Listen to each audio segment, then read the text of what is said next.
Então, bom dia a todos. Neste dia 1 de maio de 2024, temos uma vez mais o Manuel Pelágio, neste dia 1 de maio. Tivemos-lo aqui há dias, no dia 25 de abril, em que comemorámos 50 anos, e hoje estamos a comemorar também 50 anos do 1º de maio, logo após ao 25 de abril. Manuel Pelágio fez este livro através da Bambó Portugal, que é um livro icónico, no sentido em que, de facto, nos põe a pensar sobre que Portugal nós queremos. Pronto, acho que o Manuel Pelágio dispensa apresentações, mas obrigado por teres aceito este convite. Obrigado, Bruno. No teu livro há um capítulo que eu acho fantástico, que é o futuro. E neste capítulo do futuro, tu tens logo no início do capítulo, uma frase do Pierre Teilhard de Chardin, que é alguém que, enfim, teve uma influência grande na minha vida, alguns aí por meus 16 anos, e li um livro dele que me deixou, enfim, que perdurou, ecoou até aos dias de hoje.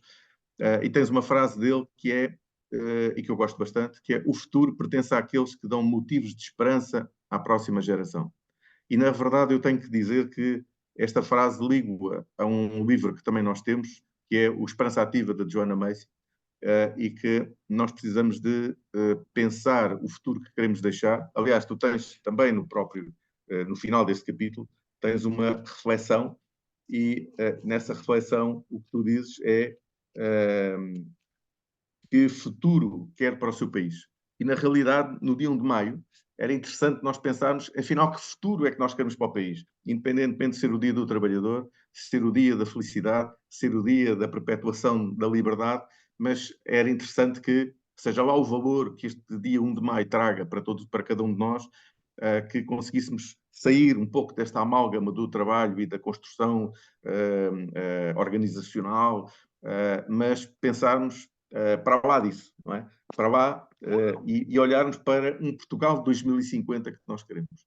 E então, neste capítulo, só muito rapidamente, acho que é interessante trazer isto, tu tens aqui logo algo que me chamou a atenção e por isso eu resolvi escolher este capítulo como ponto de partida, que é Nações Sem Fronteiras. Este subcapítulo é algo que me diz muito. E gostava que discorresse um pouco sobre o futuro e sobre as Nações Sem Fronteiras e o que é que tu pensas sobre estes temas que tu discorres neste capítulo.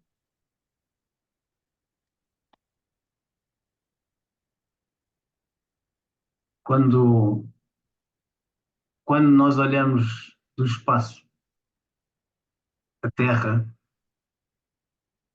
não se vêem fronteiras. As fronteiras foram criadas como uma forma de proteção, e eu acho que até foram criadas pelo medo. E continuam a ser criadas pelo medo. As fronteiras que nós vemos as pessoas a criar e a forçar são forçadas pelo medo.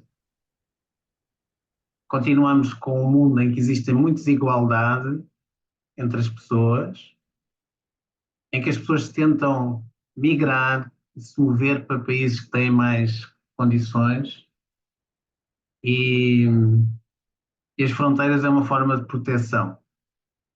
Mas quando olhamos do espaço, não existem fronteiras. E é claro que isso faz pensar, hoje, no dia do trabalhador, que é interessante, não é, Gabriel? Porque tem que haver um dia do trabalhador, que é para relembrar que o trabalhador é importante. Todos os dias deviam ser dias do trabalhador. Todos os dias deviam ser dias do ser humano, das pessoas. E, portanto, o que este dia nos diz, se eu tivesse outro título, seria o dia em que nós nos relembramos de tratar as pessoas que trabalham com outra dignidade humana. E que é o que este dia nos pede. O que este dia nos pede é de nós olharmos para as pessoas de uma forma diferente e principalmente, claro, estamos a falar dos trabalhadores, estamos a falar das empresas, das organizações, não necessariamente só as empresas, e pede-nos que as pessoas que lideram olhem para os trabalhadores, porque normalmente não olham, é uma visão mais curta, olham para o seu umbigo, olham para as suas finanças, olham para os seus resultados, mas olham um pouco para as pessoas, não é? E já está a mudar, mas claro que as pessoas que gerem, que ajudam a gerir as pessoas, no fundo eram os diretores de recursos humanos. Recurso, a pessoa é um recurso, não é de facto algo que é valorizado só por ser, mas é um recurso, como é outro recurso, um computador, como é um recurso, um banco, o que for. Não é o principal. E, portanto, o que é interessante é que este dia nos pede e nos lembra, de facto, olhem para as pessoas que trabalham e valorizem-nas. Por isso é que é o dia do trabalhador. Mas é triste, não é? Mas é bom que haja esse dia em que as pessoas podem expressar e que as pessoas possam ser relembradas que é preciso, de facto, valorizar as pessoas que trabalham. Eu gosto de pensar em mim, quando as pessoas dizem as pessoas de direita, as pessoas de esquerda, eu, de facto, não sei muito bem o que isso é. Porque eu, no que toca às pessoas, sou completamente de esquerda e no que toca à economia, sou completamente de direita. E eu acho que tem que haver uma economia livre, em que as pessoas possam, de facto, ter a liberdade, e, mas também gosto de ser de esquerda no sentido de proteger aqueles que menos podem, os mais fracos, os mais pobres, os que têm menos poder. Um, Portanto, é bom que haja esse dia do trabalhador, um, embora no passado estava muito ligada à posição da esquerda, ao proletariado, à ditadura do proletariado e, portanto, os trabalhadores eram de esquerda, não havia trabalhadores de direita, mas isso, de facto, está a acabar, trabalhadores somos todos. Mas, principalmente, este dia é importante para nos relembrar da importância das pessoas nas organizações. Não sei se me vou repetir do vídeo anterior, mas eu costumo perguntar aos CEOs nas formações que têm comigo porque é que eles trabalham. E eles ficam assim um bocado a olhar para mim e dizem: eu trabalho porque eu preciso ganhar dinheiro, eu preciso de pagar contas, não é? Mas esse não é um motivo do trabalho, é por isso que o trabalho pesa. Nós trabalhamos para servir o outro e quando servimos os outros ganhamos dinheiro. É assim que nós devíamos ver, mas não vemos. Por isso é que o trabalho pesa. Porque primeiro não encontramos um sentido e propósito para o nosso trabalho, porque estamos mais ligados à questão do dinheiro e menos ligados à questão do serviço. Mas parece-me muito importante haver este dia para relembrar, de facto, que é preciso fazer mais pelos trabalhadores e agora, nomeadamente, aqueles que têm menos poder de decisão, de influência. Eu, no livro, já há muitos anos, quando escrevi, quando comecei a escrever, falava que tinha que haver um salário mínimo de 1.000 euros. E agora está aí, toda a gente fala no salário mínimo de 1.000 euros. E porque não era possível, não era possível, a economia ditou que tem que ser possível, porque senão as pessoas vão-se embora. Precisamos disto. Não fomos capazes de ver, antecipar que, de facto, as pessoas com pouco dinheiro, uma mãe solteira, por exemplo, com um salário de 500 euros não consegue viver. E eu recordo-me uma altura em que tive um acidente e estive no hospital, as enfermeiras com quem eu falava tinham dois trabalhos. Portanto, elas saíam daquele trabalho de 8 horas e depois iam para o outro para poder pagar um, as suas contas e para poderem sobreviver. E por isso é muito importante dar valor a quem trabalha, nomeadamente às pessoas. Não é? Nós já tivemos várias conversas sobre o sistema capitalista e eu acho que o problema do sistema capitalista não é o sistema, é os capitalistas, que ainda não se modernizaram, ainda não perceberam que têm que fazer de diferente. O problema não é do capital, o problema não é do sistema, o problema é dos capitalistas que de facto não souberam se modernizar, não se recordam, de facto, muitos deles não se lembram e não fazem pelos trabalhadores. Os trabalhadores, claro, que recebem, têm trabalho como uma consequência da organização, mas não têm uma preocupação efetiva com as pessoas. E esse é o grande problema que temos. É, o mundo está a crescer de uma forma muito rápida, está a evoluir de uma forma muito rápida, e os capitalistas, as pessoas que têm o capital, não evoluíram da mesma forma. Porque, mais uma vez, também criaram fronteiras, têm medo de perderem o controle, têm medo de se exporem, têm medo de se mostrarem, e por isso também têm medo de se chegarem ao pé dos trabalhadores e das pessoas. O principal problema da liderança é o receio que as pessoas têm de se exporem e de se mostrarem umas às outras. Muito do trabalho que eu faço às vezes no coaching ou na formação tem a ver com tirar os receios das pessoas se exporem, se mostrarem, para poderem falar, para poderem dialogar. Mais uma vez, fronteiras. Fronteiras de facto dividem-nos e separam. Precisamos de menos fronteiras. E só conseguimos com pessoas também mais conscientes, mais lúcidas, que se conhecem a si mesmo de uma forma diferente. E depois começam a valorizar os outros também. E é bom que haja este dia. Estou contente que haja este dia para nos lembrar que o ser humano, o trabalhador que encontramos na empresa, é muito é válido, é muito valioso, é preciso tratá-lo de outra forma. E eu acho que as coisas estão a mudar, mas não é rápido, não vai ser rápido. Tens um outro capítulo logo a seguir, por acaso, que se chama, o título é Simplicidade. E de facto, tu referes que, como nação, devemos viver de uma forma simples. Eu ligo àquilo que acabaste de dizer, que é no sentido em que, de facto, essa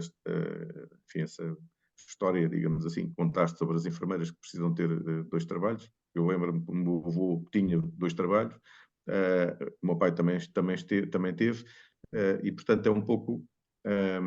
ou seja, não saímos desta roda viva. Agora, a questão é, na realidade, e de facto, no meu ponto de vista, não há paralelo nos anos 70 para os anos 2024, porque a opulência, digamos assim, o consumo está absolutamente desmesurado, coisa, enfim, inacreditável comparado com aquilo que era a vida nos anos 70, e conheço, como é óbvio, mas na realidade a simplicidade é algo que é preciso trazer para cima da mesa. E a simplicidade não no sentido do decrescimento, enfim, não é que isso não tenha coisas positivas, que tem, mas na realidade nós precisamos olhar para a vida de um ponto de vista mais simples, menos opulência, menos aquisições, menos compras, porque isso depois tem um impacto gigante no mundo, em montes de coisas, nomeadamente nos aterros, que alguns já estão transformados, aliás, rios que estão transformados em aterros, e portanto aterros de plástico. Enfim, e a pergunta que eu por acaso fiz aqui há uns tempos e que me interroguei quando estava a passar por uma enfim, vamos chamar floresta, por um sítio bastante arborizado, vou dizer assim, e vi vários plásticos no chão e eu perguntei-me, daqui a 100 anos, daqui a 200 anos, algum antropólogo que porventura esteja vivo e que queira analisar aquilo que está na Terra, depositado na Terra, o que é que ele vai olhar para, como é que ele vai olhar para esta vida que nós vivemos no século XX e 20 e 21, e como é que ele vai olhar para esta vida, ou seja, os erros que provavelmente ele nessa altura já tem consciência de onde é que levou toda esta opulência, este consumo, estes gastos e esta ausência de simplicidade que nós temos na nossa vida. E a pergunta é, o que é que nós precisamos de fazer dentro deste futuro que nós precisamos de perceber que todos os impactos que nós, todas as coisas que nós fazemos, adquirimos, ações que nós desenvolvemos, eles vão ter necessariamente um impacto daqui a uns anos e, portanto, vão afetar de forma irreversível as gerações futuras. E, de facto, nós temos de olhar para a vida de uma forma simples. E, realmente, e eu estou-me a lembrar que fiz uma vez dei um curso de gestão doméstica e fiquei muito espantado quando pessoas de 40 anos diziam: não, eu não vou dar ao meu filho almôndegas nem empadões, eu dou sempre um bife. Isso é ótimo, é fantástico, mas depois não tenho dinheiro para chegar ao final do mês, porque realmente não consigo. Pronto, e realmente nós precisamos de encontrar simplicidade, não só na alimentação, mas no nosso modo de viver, na nossa forma de olhar o mundo, na nossa forma de nos movermos, na nossa forma de adquirirmos coisas que realmente muitas vezes não necessitamos e que vão ter impacto nas gerações futuras e já estão a ter impacto nas questões climáticas que vão cada vez agravar-se mais. E, portanto, a minha pergunta é, daqui a 100 anos, 200 anos, que mundo é esse que nós vamos ter? Por mais que nós tratemos bem as gerações, os trabalhadores, e que as pessoas se sintam felizes a fazer aquilo que devem fazer, eu acho que, de facto, nós temos que repensar muito, muito aquilo que nós estamos a fazer, as nossas ações, que são, enfim, nosso modo de viver, e olhar para o mundo de uma maneira que, de facto, pense a cada momento, a cada ato, futuro é esse que eu quero deixar aos meus descendentes. E na realidade liga-se muito com esse futuro da ausência de fronteiras, desse futuro nativo, desse futuro em que se calhar nós próprios, quando éramos nómadas, nós não tínhamos fronteiras. A fronteira era provavelmente a Turquia, ou até, inclusive, era os países da bacia do Mediterrâneo. E, portanto, essa era a fronteira. Portanto, não era a fronteira de Portugal, nem de Espanha, nem de França, nem de Itália, nem da Grécia, nem nada. Portanto, era uma fronteira gigante. E nós precisamos de olhar para o mundo, reolhar o mundo de uma forma grande, como se fosse visto do espaço. E, portanto, eu volto outra vez ao início da nossa conversa, porque acho que é algo que nós precisamos de olhar. Isso vai impactar necessariamente com o mundo, o Portugal que nós realmente queremos. E, com certeza, com todas as pessoas que vão viver nele, não é? Ou que estão a viver nele. Uau, a tua pergunta tem assim vários caminhos. Para termos uma vida simples, não é simplista, mas é simples, nós precisamos de ser simples. Nós, enquanto seres humanos. E o que é isso de sermos uma pessoa simples? Uma pessoa simples é aquela pessoa que está mais preocupada em ser do que ter. Eu tenho pensado muito nisto. Eu, há muitos anos, tinha 19, 20 anos, li um livro do Eric Fromm que era Ser ou Ter, e aquilo mexeu comigo. E eu hoje acredito, de facto, que nós só precisamos de ter, e está relacionado com a tua questão do consumo, porque não somos. Quando não somos, precisamos de ter para parecer que somos. Porque quando somos, não precisamos de ter para parecer que somos. Somos. E isso é simplicidade. E também temos que ter uma visão diferente do que é esta questão de termos sucesso. Eu pergunto muitas vezes, no início das conversas com o coaching, mas também na formação,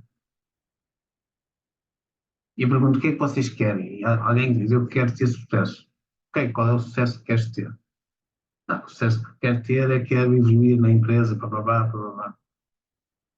Eu acho que há dois tipos de sucesso: o sucesso social e o individual. O sucesso social é temporário e é dado pelos outros. O sucesso individual é eterno e é reconhecido por nós. E é nesse que nós devíamos nos preocupar. Nós estamos focados nos outros e a referência são os outros, e são os outros que me dizem: epá, tu és bestial. E agora desculpem aquela palavra que eu vou dizer aqui: epá, tu és uma besta. E, portanto, bestial a besta, basta apenas que haja alguém que diga que de facto não esteja de acordo. Não. O sucesso individual é o reconhecimento, é o encontro com quem eu sou. O Eduardo Lourenço perguntar-lhe a certa altura do que é que ele se arrependia na vida. E ele disse: a única coisa que me arrependo na vida é não estar ao nível do homem que eu vi chegar no meu caminho, referindo-se a ele mesmo. E essa aqui é, de facto, a questão do sucesso. Tens sucesso quando te encontras contigo mesmo e consegues ser feliz porque vives quem tu és. O outro sucesso que nos dão é um sucesso social. Mais uma vez, tem a ver com esta questão de tens sucesso quando vendes, tens sucesso quando atinges, ou ter, conseguir, que ajuda muito mais ao sistema capitalista, à economia, do que propriamente ao sucesso individual, natural e humano. E as pessoas ligam mais o valor da pessoa ao conhecer do que ao saber. Uma pessoa que vai para a universidade tem conhecimento, mas pode não ter saber. Uma pessoa que vem do campo pode não ter conhecer, mas tem saber. Qual é aquele que tem mais valia para a vida dele? É aquele que é o intelectual, que o conhece, ou aquele que sabe? Para mim, é aquele que sabe, é aquele que tem a sabedoria da vida, muito mais do que o conhecer. Porque é muito mais difícil ter a sabedoria do que o conhecer. E isto tudo para te dizer que, para nós sermos, de facto, pessoas mais simples, a revolução tem que vir por dentro de nós. E o trabalho é sempre por dentro de nós, não é por fora. Porque por fora vai-nos trazer pessoas mais complexas, pessoas menos simples e pessoas mesmo menos ligadas à natureza. As pessoas que gostam menos da natureza são aquelas mais intelectualizadas, que estão mais longe da sua própria natureza. E então não é, como dizia está-me a faltar o nome, mas um poeta, não me veio o nome. Um, não é bom confundir grandeza com o grandote, porque muitas vezes o grandote não tem grandeza nenhuma. E, e só este conhecimento de nós mesmos é que nos traz de facto essa simplicidade para trazer um novo mundo, e só na simplicidade encontramos o saber. Não é no conhecer que encontramos o saber, é na simplicidade da ligação a nós mesmos e à nossa natureza que encontramos o saber da vida. E essa é a verdadeira sabedoria, e então tornamos-nos mais simples, da minha perspectiva. Esta é a minha opinião. Temos uma vida mais simples, precisamos que as pessoas se encontrem mais e é preciso valorizar mais a humanidade, o conhecimento, e por isso esta questão de também trazer a importância de reconhecer cada pessoa, cada trabalhador. E eu gostava de dizer, só antes que me esqueça,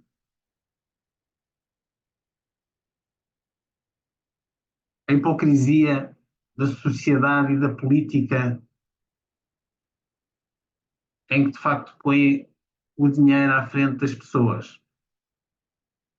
Hoje estamos perante um país em que temos uma forte imigração, portanto, pessoas que de facto estão a vir para o nosso país com salários absolutamente miseráveis, a viver de uma forma miserável. E até agora não se assistiu da parte de nenhum governo uma recriminação forte, uma fiscalização forte daquelas pessoas que estão a trabalhar no Algarve ou no Norte ou noutros países em condições absolutamente desumanas. Porque as pessoas sabem, os governos sabem, os políticos sabem fazer isso e a condenar também a sua própria economia. É bom que haja o Dia do Trabalhador para relembrar, de facto, que é preciso tratar as pessoas com mais respeito, mais humanidade, com mais consideração, e principalmente quando estamos perante uma vaga, de facto, de tanta gente a querer vir para o nosso país.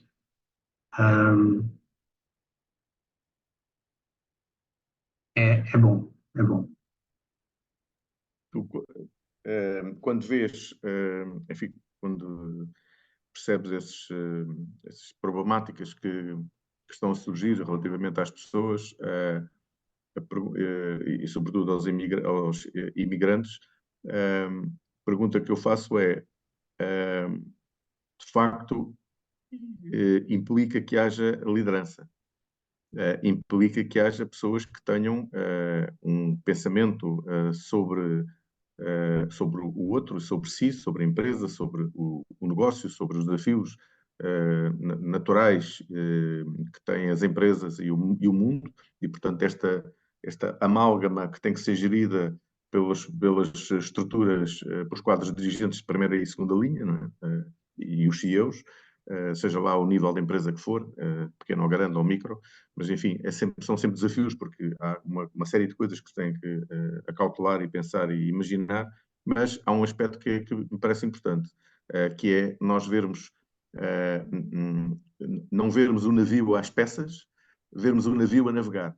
E, portanto, para mim isso é a liderança, não é? Ou seja, eu explico a quem trabalha comigo como é que eu vejo o navio, como é que eu vejo o navio que eu imagino construído com essa pessoa e com todos os outros, e vejo-o a navegar e olho para ele já a sulcar os mares. E depois vamos construir esse navio. Não é? E vamos todos, porque já sabemos que navio é que nós queremos construir, sabemos que peças é que precisamos, sabemos tudo isso. Mas, ao mesmo tempo, isto liga com uma coisa que para mim é essencial, que é a ligação com o meio natural. E, de facto, liderança sem nós olharmos para o meio natural, com todas as vicissitudes que tem o meio natural, com todas as perplexidades que tem o meio natural, desde logo a impossibilidade de controle, desde logo a quantidade, a miríade de elementos com que nós temos que jogar, desde os atmosféricos, solo, animais, répteis, bactérias, tudo, e portanto temos que pensar num meio natural altamente complexo, como é, por exemplo, o meio natural de uma floresta, e a pergunta é como é que no meio desta complexidade que é o meio natural, mas também é a liderança e a vida das empresas e das organizações, como é que nós conseguimos pensar a liderança de trabalhadores de um modo perfeitamente orgânico e que nós consigamos ter uma relação com o meio e connosco próprios e com a organização que contemple várias leituras do mundo e da nossa forma de estar. E daqueles com quem nós trabalhamos. E que relações é que nós conseguimos identificar entre o meio natural e a liderança pura e dura no dia a dia com as pessoas com as quais nós temos que lidar e as problemáticas diárias. Tens uma resposta para isto? Uma visão? Tenho uma visão, tenho um acreditar. É claro que quando eu comecei a ensinar liderança, hoje há milhares de livros sobre liderança. E a mim pôs-me esta questão, não é? Como, o que é esta questão da liderança? Porque há várias visões do que é liderar e várias teorias. Eu, na minha forma de ver, aquela linha, se quiseres, aquela categoria de marca que eu tenho andado a tentar criar na liderança, é a chamada liderança humana. E o que eu acredito plenamente é que a liderança não serve para fazer dinheiro, não serve para guiar os outros, isso é a consequência daquilo que eu estou a dizer, mas a liderança serve para nós, cada pessoa individualmente, encontrar o seu caminho e não pôr em causa os seus valores próprios. O sustento da liderança são os valores de cada um. E a liderança existe para ajudar as pessoas a integrarem os seus próprios valores em 4 sentidos: sentir, pensar, expressar e fazer. Quando nós vivemos nesta integridade e nesta verticalidade, e eu criei um modelo específico para isso, vou falar antes mesmo do lançamento do livro que eu estou a escrever, que ainda estou atrasado, chamei-lhe o modelo VIP, verticalidade integrativa primordial. O que tu encontras é a tua própria humanidade. Quando tu fazes este mergulho dentro de ti, para te encontrares, o que tu encontras não é o eu, mas é o nós. Porque a humanidade é um todo. E, portanto, o que eu acredito é que quando nós mergulhamos em nós e fazemos este autoconhecimento de nós mesmos, nós encontramos a humanidade em uma plataforma de diálogo diferente. Mas também encontramos a natureza. Isto para te dizer que nós não podemos gostar da natureza quando não gostarmos da nossa, quando não vivemos a nossa própria natureza. Às vezes eu digo que ser líder não se consegue, não é um objetivo. A liderança recebe-se. Quando nós chegamos a um determinado ponto de integridade, de humanidade, recebemos liderança. E é claro que os outros nos reconhecem. E quando nós tivemos a nossa humanidade, a nossa humanidade não é muito diferente da humanidade, perdão, da natureza, a nossa natureza humana não é muito diferente da natureza externa. E por isso é muito interessante quando tu encontras pessoas mais integradas com elas mesmas, mais sensíveis, mais com o seu próprio autoconhecimento. Normalmente elas têm uma relação com a natureza muito de amor, muito de respeito. Quem não gosta da natureza, quem desrespeita a natureza é porque desrespeita também a sua natureza humana. Porque quem respeita a natureza também respeita e ama a outra natureza, uma natureza mais animal, vegetal, mas uma natureza diferente, mas a natureza.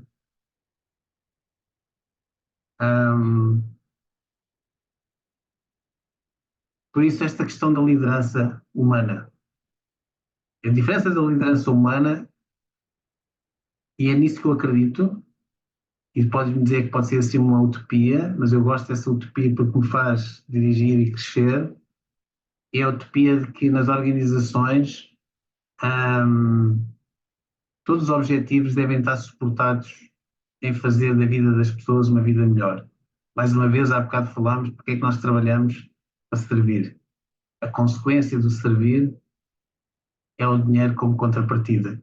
Mas nós todos trabalhamos para servir. Só que as pessoas esquecem-se disso e é por isso que o trabalho pesa. Olha, a mim não pesa, porque eu estou sempre ao serviço, adoro o que faço, amo o que faço, não trabalho nenhum dia. Nenhum dia. Porque, de facto, amo o que faço. Muito bem. Eu só gostava de encerrar aqui com um capítulo que tu tens, que é na página 87 do teu livro, e Riqueza para Todos. E de facto ligo com esse que acabaste de dizer, que é, e tens aliás uma citação de Henry Ford, um negócio que não produz nada além de dinheiro é um negócio pobre. E de facto Certo? eu ligo isso a essa liderança que tu preconizas, Sim. porque na realidade, se nós não conseguirmos ter um negócio que de facto nos faça sentido a nós, mas que também produza riqueza, mas riqueza interior e exterior, e que dê riqueza também a todos aqueles que trabalham, e quando eu digo riqueza, essa riqueza em sentido lato e não em sentido Certo. restrito, Certo. do dinheiro em si, do vil metal, mas de facto esse é um ponto que eu acho muito importante. Para os países, aliás, do próprio, depois cá no fim, tens uma, uma reflexão que é, desculpa lá, portanto, este capítulo é grande, que é para reflexão, nas suas decisões para viver e trabalhar melhor, quais são as suas prioridades. Pronto. E então eu ligo esta riqueza para todos, que é o título do capítulo, com esta vontade de decidir para viver e para trabalhar melhor e definir quais são realmente as prioridades. Porque, de facto, isto liga muito com aquilo que falámos há pouco, com um mundo sem fronteiras. E nós precisamos de encontrar prioridades. E não prioridades no sentido egóico, no sentido de resolver os meus problemas, as minhas questões, mas olhar para o mundo sem fronteiras, para um mundo vasto e, sobretudo, para as gerações futuras. Eu uma vez li há muitos anos e fez muito sentido. Eu acho que o maior crime que a sociedade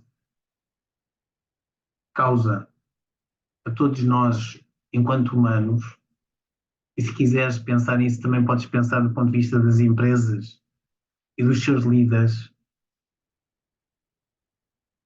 é tirarem a visão das pessoas.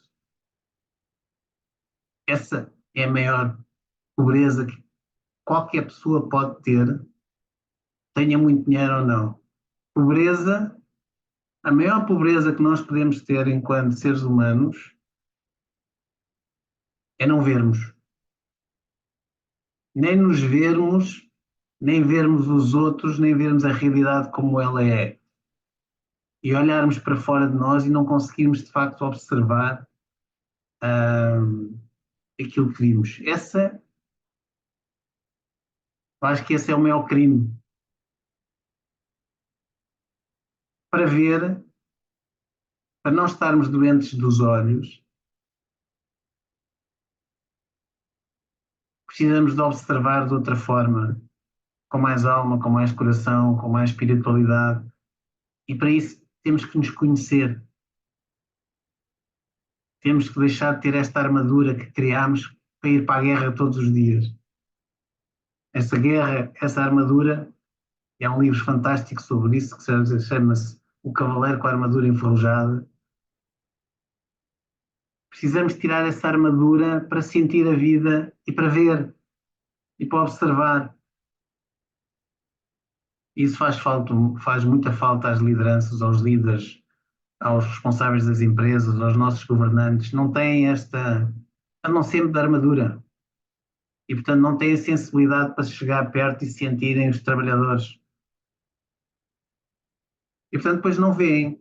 Como diz o poeta, estão doentes dos olhos. Não observam. São cegos. É muito importante esta transformação do ser humano para que ele possa ver. Porque só vendo é que ele consegue crescer. Para nós crescermos como profissionais e como seres humanos, precisamos de ver. E para isso precisamos de sentir, para ver aquilo que não se vê, mas que também existe.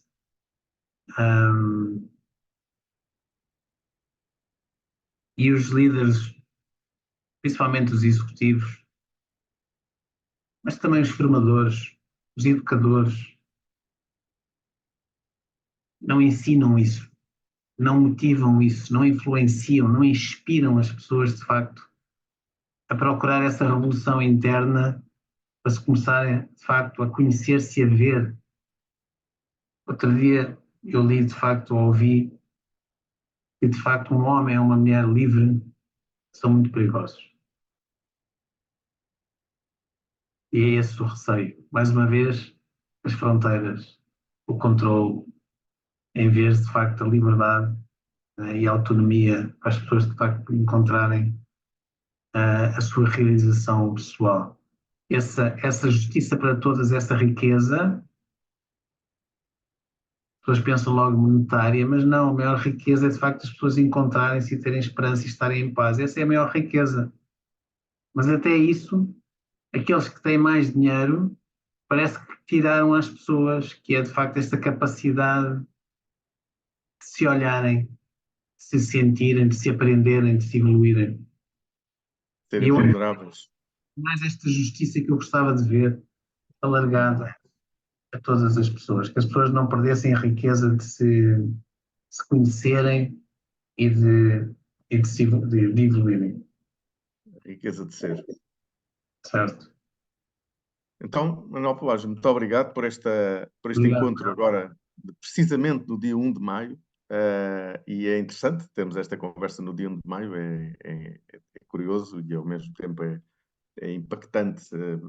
Pessoalmente, vibro com esta conversa precisamente no dia 1 de maio, podia ter sido gravada antes, depois, mas pronto, foi no próprio dia, e isso tem um valor, do meu ponto de vista, inestimável, o respeito que eu tenho por todas as pessoas que trabalham e por todas aquelas que não trabalham, mas que gostariam de trabalhar, e portanto eu tenho respeito por todas as pessoas, por todos os seres humanos, e nós precisamos de trazer, como diz o Manuel Pelagio bem, Portugal 2050, as pessoas em primeiro lugar. E para mim é importante, as pessoas têm que estar em primeiro lugar. Portanto, o subtítulo deste livro está profundissimamente, do meu ponto de vista, profundissimamente relacionado com o dia 1º de maio. Eu durante muitos anos não percebi bem esta palavra que era o respeitar e o respeito. As pessoas falavam, mas eu nunca consegui perceber o alcance disto. Mas para mim é simples. Respeitar as pessoas é considerar as pessoas. É simples, é isto. Precisamos de as considerar, de as ouvir, de as escutar, de as reconhecer. Tudo isso é respeito. precisamos, de facto, de as reconhecer do ponto de vista da sua humanidade, mesmo antes de reconhecer do ponto de vista técnico ou profissional. Claro, sem dúvida. Obrigado, Gabriel, por trazeres isto no dia 1.